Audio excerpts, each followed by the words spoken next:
Hi there, welcome to the latest episode of my 10-minute moan. And thank you for unwittingly taking part in a social experiment. I will be talking about the hate crime act that's just been passed and will go into force in the next 48 hours. But before I do that, I'm just curious to understand the difference between telling people what to do and telling them what not to do. I'm going to record almost identical videos. One of them will be titled "Don't watch this video" and the other one will be entitled "Watch this video." Because I'm curious to understand if by telling people what to do, you have a bigger effect on their actions than if you do what the Scottish Government are trying to do, which is telling people what not to do with their actions. So I'll have a look at the results after a few days and see if telling folk what to do or telling folk what not to do is actually more successful. And what I want to talk about in this 10-minute moan is the hate crime laws and the biggest effects on them, which might not be actually the sentencing. Now, this is after talking to Thomas Ross, the KC, who put a video out, an interview done with him a couple of days ago, and it went down rather well. Quite a lot of views, quite a lot of chat, and the viewers seem to quite like his input. And he was suggesting that there might not be a difference in sentencing because the courts and the police and the procurator's services might use existing laws. Because, like as we discussed in the video, like the Offensive Behaviour at Football Act, this law probably doesn't change anybody getting charged as they could have yesterday in existing laws. But it will have an impact in society. An impact in society might not be the sentencing, because the police, the prosecution service and the courts may not be as keen to do that as the SNP. And the two biggest problems we might have with this new law could be, firstly, the documentation of non-crime hate and stifling speech and opinion. And what I mean by that is, as again Thomas Ross said in the previous pod, the logging of details for non-crime hate was kept secret. And despite being challenged in England, Scottish police are still carrying out the process, and Thomas enlightened us to cases challenging the recording of non-crime hate in England. And his opinion was the Scottish police must be aware that this has been challenged in England currently. Yet, they're carrying it on with hate, where you don't need to be, as we saw with Murdo Fraser, you don't need to even be spoken to by the police. If someone makes a complaint about you, those details are being kept. And what's the consequences to this? What's the knock-on effect to people when they maybe apply for jobs, they possibly try to enter America, quite a grey area. We all know that if you've got any convictions or anything like that, you won't be allowed into America. Will this be the same with recorded non-crime hate? Well, we don't know. So it could be a consequence. And a bigger consequence to me with the amount of work I do in the volunteer sector with children, where we need all the volunteers to have PVGs, disclosures, done. What will the knock-on effect to that be?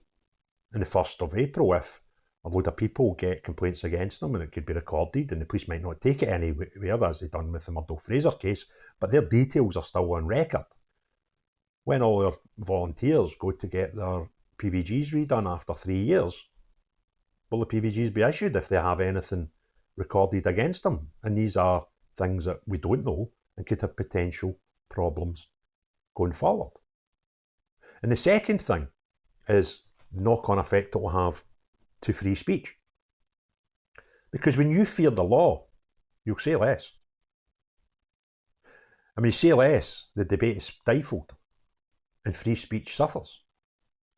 And as we heard Thomas Ross declare, he already stays out of the debate on gender issues, for example, although plenty of people would consider his opinions valid and would possibly like to hear them. But he says nothing on it, for fear of society brandishing him in a certain way. So regardless of the outcome with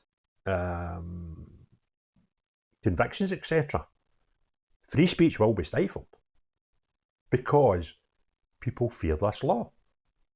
So regardless of its success through the police, with people being arrested, with its success through the prosecution services, with them putting cases to court, and indeed the success in the courtroom where judges or our peers find us guilty or not guilty.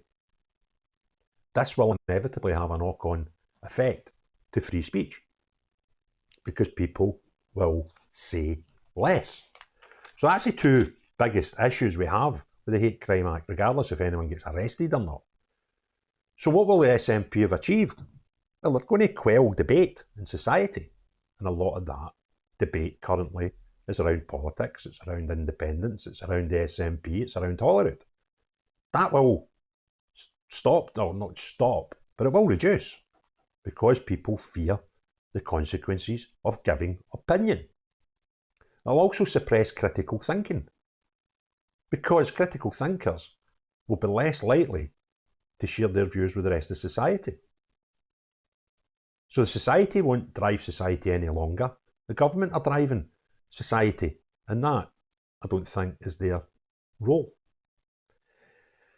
And those who oppose them will obviously speak out less often, again through fear of potentially not even being arrested.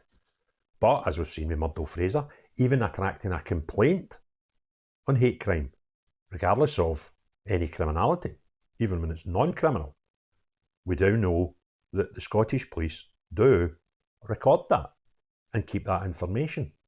And in the case of Murdo Fraser, they obviously felt there was such a lack of criminality that they didn't even speak to the man about it. Yet he found out, by default, that he was on a non-crime hate register. This is the stuff of Stasi. We used to have a society there you were innocent until proven guilty. And now, even when the police think you have no criminality, you're put in a register. Where are we going with this? What sort of society are we living in where a mere complaint about you, for any reason, even when the police look at it and think that's a load of nonsense, you still have a recorded note of you and hate somewhere in the ether of Police Scotland.